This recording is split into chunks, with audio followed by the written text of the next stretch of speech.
Assalamualaikum warahmatullahi wabarakatuh. Romi Muhammad Ramdhani kali ini di kuliah online dengan judul Metode Penemuan Hukum. Slide ataupun presentasi ini sangat penting karena wawasan mendasar untuk mahasiswa-mahasiswi yang belajar mata kuliah hukum dengan saya. Karena bisa jadi banyak pertanyaan dalam perjalanan. Kenapa hukum bisa begini? Kenapa hukum bisa begitu? Itu karena ada pondasi berpikirnya. Pondasi ini, pertanyaan-pertanyaan yang biasa muncul tidak akan keluar seandainya Anda memahami metode penemuan hukum. Jadi, silakan nanti simak baik-baik seperti apa metode penemuan hukum. Metode penemuan hukum nanti terbagi menjadi dua pembahasan di sini, yaitu penafsiran hukum, kemudian ada konstruksi. Penafsiran hukum itu saya keluarkan dulu ya. Jadi saya akan membahas ada 5 topik. Bahwa penafsiran hukum nanti yang akan saya bahas adalah gramatikal, historis, otentik, sistematis, lalu ada sosiologi. Poinnya adalah ketika kita menemukan sebuah konsep hukum, sebuah aturan di hukum, itu diterjemahkan di tafsiran bukan cuma A, tapi ada banyak. Nah, saya paparkan gimana cara menerjemahkannya, sehingga Anda bisa memahami kenapa bisa adanya sudut pandang ataupun penafsiran yang berbeda. Dan itu sah saja di ilmu hukum, karena memang ada dasar berpikirnya, ada sudut pandangnya. Itu yang penting dibahas. Yang pertama adanya penafsiran dari gramatikal. Gramatikal itu penafsiran dilakukan dari kata-kata yang digunakan pembuat undang-undang dalam peraturan perundang-undangan tertentu. Jadi poinnya penafsiran langsung. Gampangnya gini. Saya buka di sini. Misal, ini ada pasal, kan kalau kita baca langsung kan 1140 ya, tapi orang hukum biasanya menyebutkan dengan 1140. Jadi di dua-dua gitu maksudnya, 1140. Nah, di pasal ini saya ada menggarisbawahi di sini bahwa orang yang menyewakan dapat melaksanakan hak didahulukan untuk yang masih berada di atas tanah, sesuatu yang ada di berada di atas tanah, pula atas sesuatu yang ada di atas tanah, baik untuk menghiasi rumah atau kebun yang disewa. Poinnya gini di penafsiran dari gramatikal ini. Di pasal 1140 ini ada pihak penyewa, kan kalau Anda memahami, ada pihak yang menyewakan. Oke, sekali lagi, ada orang yang menyewakan rumah misalnya, ada orang yang penyewanya. Ketika orang yang menyewa ini tidak bisa membayar sewa rumah, maka yang menyewakan berhak menjual peralatan ataupun hal-hal yang ada di dalamnya, dalam rumah tersebut. Nah, dasarnya di mana ini dasarnya? Dasarnya dari pasal 1140 ini. Oke. Walaupun ketika diketahui bahwa barang-barang yang ada dalam rumah itu bukan milik dari yang penyewanya, tapi kalau kita merujuk ke sini, ini bisa dilakukan eksekusi untuk menjual, untuk melunasi pembayarannya. Nanti di lapangan, di pengadilan, apakah ini mungkin terjadi ataupun ada kemungkinan lainnya? Nah, sangat tergantung. Poinnya adalah, ini saya ingin menunjukkan adanya bagaimana penafsiran secara gramatikal.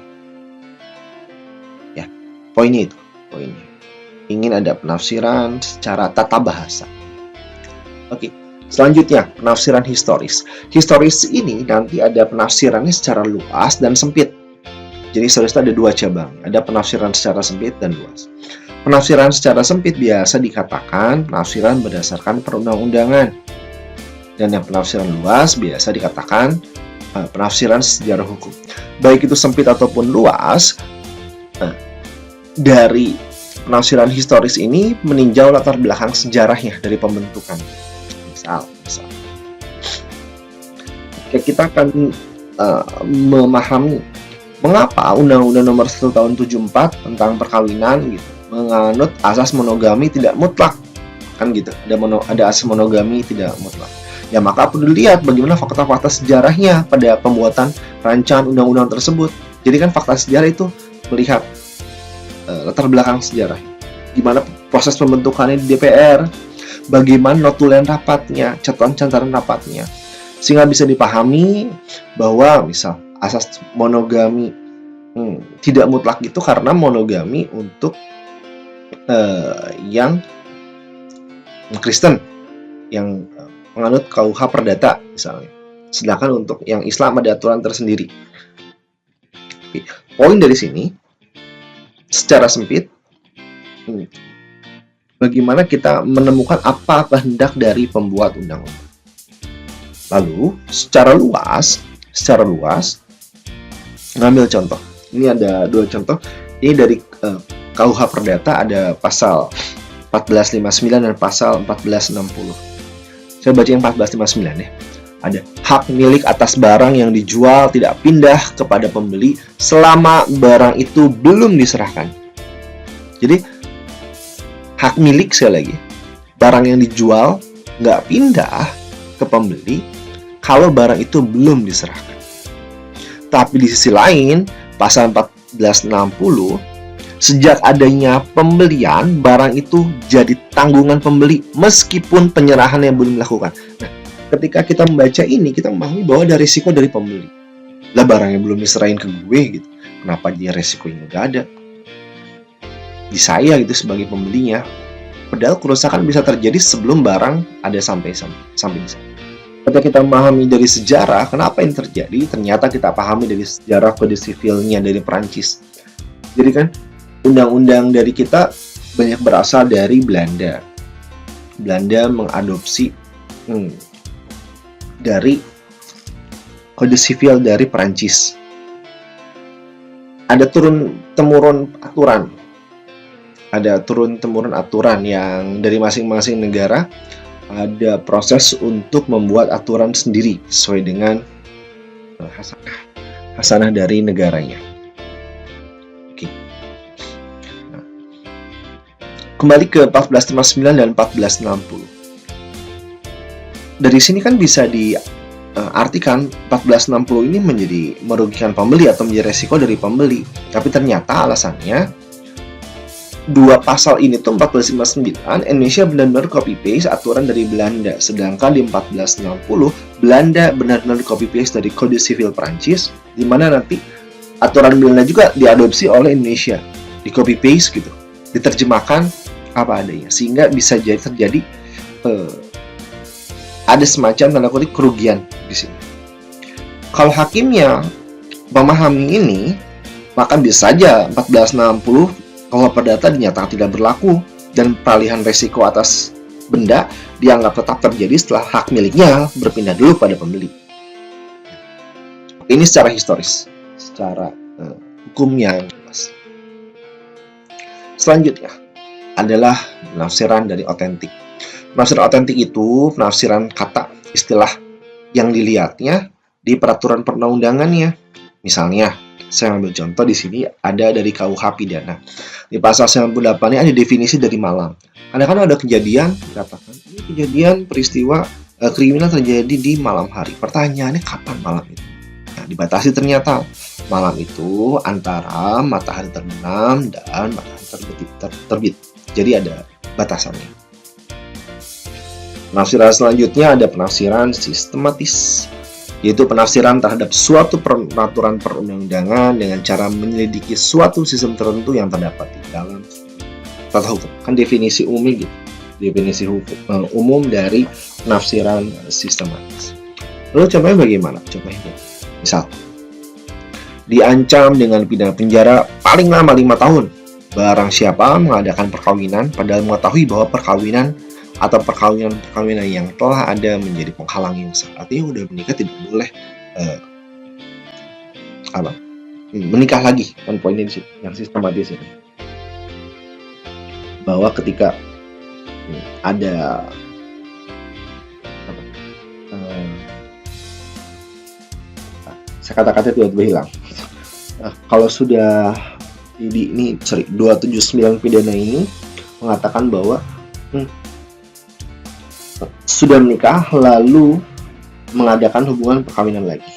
Ini ketika diterjemahkan secara sistematis, dihubungkan dengan aturan lain yang ada di Peraturan Perundang-undangan Indonesia, ternyata ini dasarnya dari pasal 27 KUH Perdata. Pada waktu yang sama, seorang lelaki hanya boleh terikat perkawinan dengan satu orang perempuan saja, dan seorang perempuan hanya dengan satu orang laki-laki saja. KUH Perdata kita menganut asas monogami,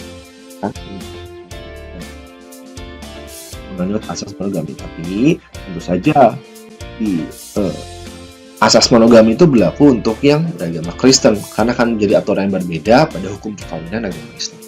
Ini ada sistematis di antara aturan dari perundangan dikaitkan. Lalu ada penafsiran sosiologis. Penafsiran sosiologis misalnya, saya bacakan nih pasal 534 KUH Pidana. Barang siapa secara terang-terangan mempertunjukkan suatu sarana untuk mencegah kehamilan, maupun secara terang-terangan atau tanpa diminta menawarkan. Poin di sini kan ada memperlihatkan misalnya alat kontrasepsi. Ini tuh bisa dipidana. Bisa dipidana karena dianggap pada masanya ini melanggar kesusilaan.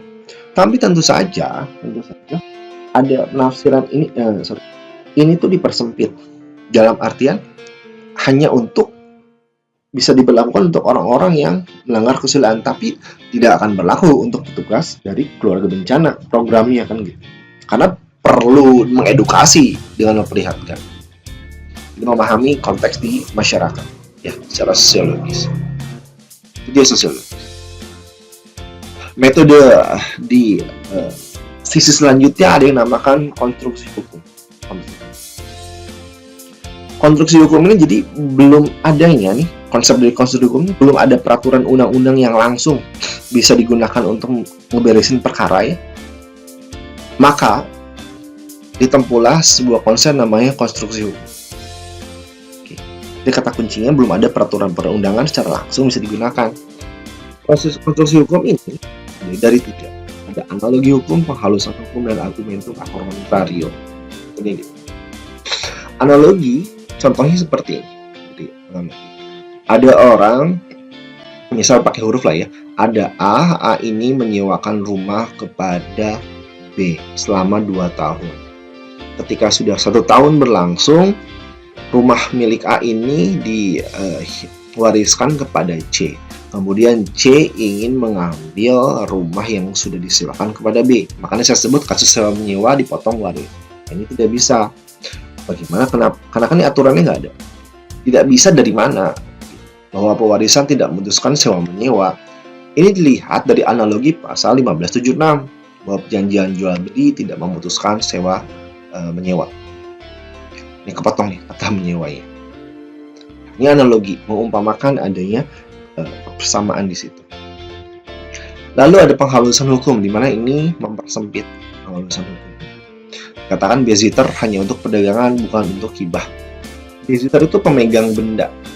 Saya keluarkan dulu dari dasar hukumnya, itu pasal 1977 KUH Perdata. Maksudnya gini, penghalusan hukum. Babysitter itu di 1977, jadi kalau ada orang mau jual beli megang, saya memegang mau selalu menjual, maka orang-orang bakal menganggap bahwa saya adalah pemilik sah dari mouse ini. Karena kalau misalnya orang menyangkakan yang berbeda, ini mouse-nya siapa? Haknya mana? Kamu pernah beli di mana? Kwitansinya mana? Itu kan perdagangan bakal stuck, bakal lama. Makanya, ini penghalusan hukum ini dikatakan dipersempit hanya untuk perdagangan, hanya untuk perdagangan. Jual beli gitu. Oke, dia dianggap bahwa dia adalah pemilik yang sahnya. Itu penghalusan hukum. Yang terakhir, di sini ada argumentum a contrario, di mana perundang-undangan yang ada digunakan secara negatif. Maksudnya itu seperti apa? Contohnya di pasal 34 KUH Perdata. Seorang perempuan tidak diperbolehkan melakukan perkawinan baru kecuali telah lampau jangka waktu 300 hari sejak pembubaran perkawinan yang terakhir. Ini kan secara negatif. Maksudnya definisi negatif, ini aturan diperuntukkan untuk perempuan. Mengapa ada batasan jangka waktu untuk memastikan tidak adanya anak yang lahir dari perkawinan yang lama? Jangan sampai nanti menikah terus menjadi pertanyaan, ini anak yang dari suami yang terdahulu atau yang sekarang. Ketika terjemahkan secara negatif, maksudnya adalah ini tidak berlaku untuk laki-laki. Seandainya laki-laki yang sama sebagaimana ditunjuk di pasal itu baru cerai, perempuan tetap harus menunggu, sedangkan laki-lakinya bisa langsung menikah seandainya sudah ada gitu ya, secepat mungkin bisa. Nah, ini negatif. Negatif dalam terjemahannya ya, bukan dalam definisi masyarakat positif negatif. Diterjemahkan sebaliknya gitu, maksudnya secara negatif tuh. Pemaparan ini tentang metode ini penting saya informasikan ke seluruh mahasiswa di kelas saya, karena kan saya mengajar di kampus yang notabene bukan fakultas hukum. Mahasiswa-mahasiswa di fakultas hukum akan mempelajari ini di mata kuliah pengantar ilmu hukum. Sedangkan ketika Anda kuliah di misalnya fakultasnya manajemen yang ada hukum bisnisnya, di administrasi bisnis ataupun administrasi publik yang secara terpisah belajar misalnya hukum ketenagakerjaan, administrasi, sistem hukum.